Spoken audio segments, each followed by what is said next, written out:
Hello guys, love in the big സിറ്റിയുടെ episode 3 explanation ആണ് ഇന്നത്തെ വീഡിയോ. ഇതിനു മുന്നേ ഉള്ള എപ്പിസോഡ്സിന്റെ ലിങ്ക് ഞാൻ ഡിസ്ക്രിപ്ഷൻ ബോക്സിൽ കൊടുത്തേക്കാം. യങ് പുതിയ ശീലങ്ങൾ തുടങ്ങി. അതിലൊന്നാണ് രാവിലെയുള്ള ജോഗിങ്. അങ്ങനെ ഒരു ദിവസം അവൻ വഴിയിൽ വെച്ച് ഒരു ചുള്ളനെ കണ്ട് അവിടെ അവനെ വായി നോക്കി നിന്നു. അപ്പോഴാണ് അവന്റെ അമ്മയുടെ കോൾ. ആദ്യം അവനത് കട്ടാക്കി. എന്നാൽ അമ്മ വീണ്ടും വീണ്ടും വിളിച്ചുകൊണ്ടിരുന്നു. ദേഷ്യപ്പെട്ടവൻ കോൾ എടുത്തു. ഞാനിപ്പോ കുറച്ച് തിരക്കിലാണമ്മ എന്ന് പറഞ്ഞു. അവന്റെ അമ്മ കോൾ എടുത്ത പാടെ എനിക്ക് ക്യാൻസർ ആണെന്ന് പറഞ്ഞു. ഇൻഷുറൻസ് ഉള്ളതുകൊണ്ട് ഓപ്പറേഷനൊക്കെ വൈകാതെ പൂർത്തിയായി. അവനവന്റെ അമ്മയെ ശുശ്രൂഷിക്കാൻ വേണ്ടിയിട്ട് തുടങ്ങി. യൂട്രസിലായിരുന്നു ക്യാൻസർ. അത് റിമൂവ് ആക്കിയിട്ടും ക്യാൻസർ മൊത്തത്തില് വിട്ടു മാറിയിട്ടുണ്ടായിരുന്നില്ല. അവനാകെ വല്ലാണ്ടായി. ഒറ്റയ്ക്കാവുമ്പോ പുതിയ ആൾക്കാരെ പരിചയപ്പെടുന്നത് നല്ലതാണെന്ന് മിയ പറഞ്ഞത് അവൻ ഓർത്തു. അടുത്ത ദിവസം അവനൊരു ഫിലോസഫി ക്ലാസ്സിന് പോയി. അവിടെ വെച്ചാണ് അവൻ നോ യങ് സൂവിനെ ആദ്യമായിട്ട് കാണുന്നത്. നമുക്കവനെ സു എന്ന് വിളിക്കാം. ക്ലാസ്സിൽ വെച്ച് താമസിച്ചു വന്ന സു യങ്ങിന്റെ കോഫി വാങ്ങിച്ചു കുടിച്ചു. ക്ലാസ് കഴിഞ്ഞ് അവൻ പോവാൻ നേരം സു യങ്ങിന്റെ അടുത്ത് വന്ന് ഞാൻ നിനക്ക് കോഫി വാങ്ങിത്തരാം എന്ന് പറഞ്ഞു. യങ് വേണ്ടെന്ന് പറഞ്ഞെങ്കിലും സുവിന്റെ നിർബന്ധം കാരണം അവൻ കൂടെ പോയി. യങ് താനിപ്പോ ഗ്രാജുവേഷൻ പൂർത്തിയാക്കി ഇപ്പൊ ഒരു റൈറ്ററായിട്ട് ജോലി ചെയ്യുവാണെന്ന് പറഞ്ഞു. എന്നാൽ സു തന്നെ കുറിച്ചൊന്നും പറയാണ്ട് മിണ്ടാണ്ട് അവിടെ ഇരുന്നു. യങ് അതുകൊണ്ട് നിനക്കെന്തേലും ഹോബിയൊക്കെ ഉണ്ടോ? ഞാൻ വായിക്കും. ഒരു ചേഞ്ചിന് വേണ്ടി ഇവിടെ ക്ലാസ്സിന് ജോയിൻ ചെയ്തതാണെന്നൊക്കെ പറഞ്ഞു. എന്റെ അമ്മ ഒരു ആൽക്കഹോൾ അഡിക്റ്റ് ആണ്. റീഹാബിലാക്കിയിട്ടും അവരിടയ്ക്കിടയ്ക്ക് അവിടുന്ന് ചാടും. പിന്നെ സു അങ്ങ് തുടങ്ങി അമ്മേനെ കുറിച്ചും ആൽക്കഹോളിനെ കുറിച്ചും പറഞ്ഞുകൊണ്ടിരുന്നു. യങ്ങും കിട്ടിയ ഗ്യാപ്പിൽ അവന്റെ അമ്മയെ കുറിച്ച് പറഞ്ഞു. ശേഷം സു ചോദിച്ചു, ഇന്നത്തേത് നിന്റെ ആദ്യത്തെ ക്ലാസ് ആണല്ലേ? ആ അതെ. അല്ല, നിനക്കെങ്ങനെ അതറിയാം? നിന്നെ ഞാനിവിടെ ഇതിനു മുന്നേ കണ്ടിട്ടില്ല. ഇത്ര ക്യൂട്ടായിട്ടുള്ള ഫേസ് ഞാൻ അങ്ങനെ മറക്കത്തില്ല. ഇതിപ്പോ എന്താ ഇവിടെ സംഭവിക്കുന്നേ? അവന്റെ നാണം നോക്ക്. രാത്രി റൂമിൽ വന്നിട്ട് സുവിന് മെസ്സേജ് അയച്ചാലോ എന്ന് അവൻ ആലോചിച്ചോണ്ടിരുന്നപ്പോ സു ഇങ്ങോട്ട് മെസ്സേജ് അയച്ചേക്കുന്നു. നീ സേഫായിട്ട് വീട്ടിലെത്തിയോന്ന് ചോദിച്ചുകൊണ്ട് യങ്ങിന്റെ മനസ്സിൽ ലഡു പൊട്ടി. സു ശേഷം അവനെ നാളെ ഒരു കടയിൽ പോയി പോർക്ക് കഴിക്കാൻ വേണ്ടിയിട്ട് ക്ഷണിച്ചു. എനിക്ക് പോർക്കൊക്കെ ഇഷ്ടമാണ്, ഞാൻ വരാമെന്നൊരു റിപ്ലൈ അവനും കൊടുത്തു. സു ആണേല് തീറ്റിയോട് തീറ്റി. നീ എന്താ പട്ടിണി കിടക്കുമായിരുന്നു എന്ന് യങ് ചോദിച്ചപ്പോ ലവൻ പോർക്കിന്റെ ഹിസ്റ്ററി പറയാൻ തുടങ്ങി. ഇവനിത് പറയുന്ന കേട്ടിട്ട് യങ് നീ എന്ത് ജോലിയാ ചെയ്യണേ? നിനക്കെങ്ങനെ എല്ലാ കാര്യവും അറിയാവുന്നേ എന്ന് ചോദിച്ചു. സു എന്നാൽ കറക്റ്റ് ആയിട്ടൊരു ജോലി പറയാണ്ട് ഞാനൊരു ആവറേജ് വർക്കറാണ് എന്ന് പറഞ്ഞു. സു താൻ ഫുട്സാൾ കളിക്കാൻ പോകുന്നുണ്ടെന്നും അടുത്ത തവണ വരുന്നുണ്ടോ എന്ന് യങ്ങിനോട് ചോദിച്ചു. അവൻ തനിക്ക് സ്പോർട്സ് ഒന്നും അത്ര ഇഷ്ടമല്ല എന്നാണ് മറുപടി കൊടുത്തത്. പുറത്ത് മഴയായതുകൊണ്ടും യങ്ങിന്റെ കൊടയില്ലാത്ത കൊണ്ടും രണ്ടാളും സുവിന്റെ കൊടയിൽ പോയി. യങ്ങിന് അവനെ അങ്ങ് ഇഷ്ടായി. അവന് സുവിനെ കുറിച്ച് കൂടുതൽ അറിയണമെന്ന് തോന്നി. അവന്റെ ഫീലിങ്സ് ഒക്കെ അവൻ എഴുതി. അവൻ സുവിന്റെ കാര്യവുമായി അവന്റെ 3 ഫ്രണ്ട്സിന്റെ അടുത്തേക്ക് എത്തി. സു ഗേ ആണോ അല്ലേന്ന് യങ്ങിന് ഒരു പിടിയില്ല.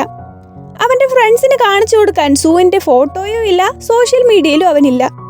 അവരതുകൊണ്ട് സു യങ്ങിന് അയച്ച മെസ്സേജ് വായിക്കാൻ വേണ്ടിയിട്ട് തുടങ്ങി. ഒരുത്തൻ അവൻ ഗേ അല്ല എന്നും വേറൊരുത്തൻ അവൻ നിന്നെ വളയ്ക്കാൻ നോക്കുവാണ്, ഡെഫിനറ്റ്ലി അവൻ ഗേ ആണെന്നും പറഞ്ഞു. നീ അവനെ കളയടാ, അവനത്ര ഇൻട്രസ്റ്റിംഗ് ഒന്നും അല്ലെന്നാണ് അവരുടെ ആകെ മൊത്തത്തിലുള്ള അഭിപ്രായം. എന്ത് ചെയ്യാനാ, യങ്ങിന്റെ ടേസ്റ്റ് എല്ലാം പൊട്ടയായി പോയി. അവന്റെ അമ്മ വേഗം ഹോസ്പിറ്റലിലേക്ക് ചെല്ലാൻ വേണ്ടിയിട്ട് അപ്പോൾ വിളിച്ചു. അവൻ അവിടെ ചെന്നപ്പോ പുള്ളിക്കാരി ഡ്രസ്സൊക്കെ ഇട്ട് വാ നമുക്ക് നടക്കാൻ പോവാന്ന് പറഞ്ഞു. അങ്ങനെ കുറെ നാളുകൾക്ക് ശേഷം അമ്മ ശുദ്ധവായു ഒക്കെ ആസ്വദിച്ച് പാർക്കിലൂടെ നടന്നു. പയ്യെ പയ്യെ അവര് കാര്യത്തിലേക്ക് കടന്നു. യങ്ങിന്റെ കല്യാണം. യങ്ങിന്റെ അമ്മയ്ക്ക് ബ്രോക്കർ പണിയാണ്. നിന്റെ ഫ്രണ്ട്സൊക്കെ കല്യാണം കഴിച്ചില്ലേ, മറ്റേ മിയ ആ പെണ്ണൊക്കെ? പിന്നെ നിനക്കെന്താ കെട്ടിയാല്? ഞാൻ നല്ലൊരു കൊച്ചിനെ കണ്ടുപിടിക്കാടാ, നിന്റെ പ്രശ്നമൊക്കെ അതോടെ മാറുവാടാ. യങ് എന്നാ അതൊന്നും കേൾക്കാൻ വേണ്ടിയിട്ട് നിന്നില്ല. അവന്റെ അമ്മയും അച്ഛനുമായിട്ട് അത്ര നല്ല ബന്ധത്തിലായിരുന്നില്ല.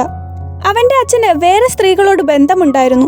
അയാള് യങ്ങിനെയും അമ്മയെയും നല്ലപോലെ സ്നേഹിച്ചിരുന്നില്ല. അവന്റെ അമ്മ അതുകൊണ്ട് അയാളെ ഡിവോഴ്സ് ചെയ്തു. അവരൊറ്റയ്ക്കാണ് യങ്ങിനെ വളർത്തിയത്.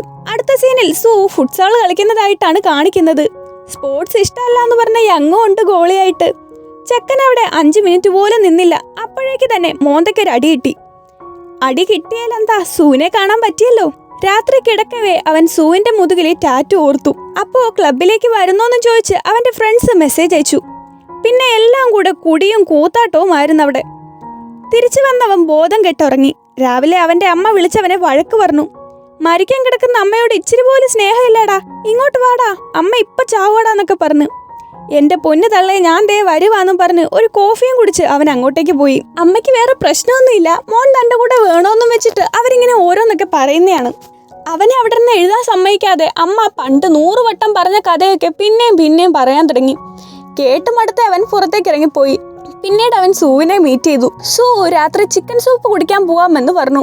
യങ്ങിന് ഈ മീറ്റൊക്കെ തിന്ന് മടുത്തു. അവനെ പരിചയപ്പെട്ട അന്ന് മുതൽ തിന്നാൻ തുടങ്ങിയതാ. ഇന്ന് ഞാൻ പറയുന്നിടത്തുനിന്ന് ഡിന്നർ കഴിക്കാമെന്നും പറഞ്ഞ് സൂവിനെയും കൂട്ടി അവനൊരു ബാറിലേക്ക് പോയി. എന്നാൽ സൂവിന് അവിടുത്തെ പാട്ടും ബഹളവും ഒന്നും ഇഷ്ടമായില്ല.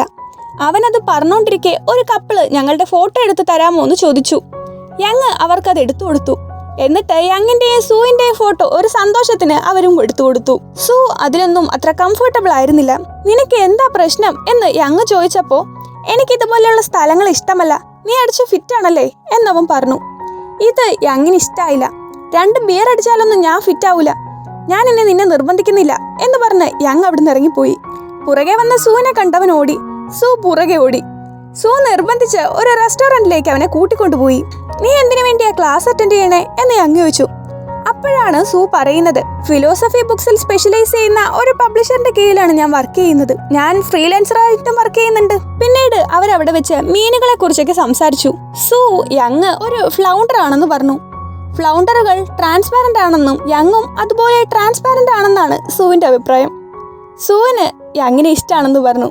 പിന്നെ എന്താ നടന്നിരിക്കാന്ന് നിങ്ങൾക്ക് ഊഹിക്കാലോ. സൂവിന് യങ്ങിനെ ആദ്യം കണ്ടപ്പോഴേ ഗേ ആണെന്ന് മനസ്സിലായിരുന്നു. അവരൊന്നിക്കുമെന്നും അവൻ അറിയാമായിരുന്നു. യങ് അവന്റെ മുതുകിലെ ടാറ്റു ക്രിസ്മസ് ട്രീ ആണോ എന്ന് ചോദിച്ചു. അത് യൂണിവേഴ്സിന്റെ സിമ്പലാണ്, നമ്മളെല്ലാം എങ്ങനെയൊക്കെയോ കണക്റ്റഡ് ആണ് എന്നുള്ളതിന്റെ സിമ്പൽ. അടുത്ത ദിവസം അമ്മയുടെ അടുത്തിരിക്കുവാണ് യങ്. ചെക്കന് നാണത്തോടെ നാണം. അവന്റെ ഇരുത്തം കണ്ടിട്ട്, നീ എന്തിനാടാ വൃത്തികെട്ടവനെ റൈറ്റർ ആയത്, നിന്നോട് ഞാനൊരു ഡോക്ടർ ആവാനല്ലേ പറഞ്ഞത് എന്നവർ ചോദിച്ചു.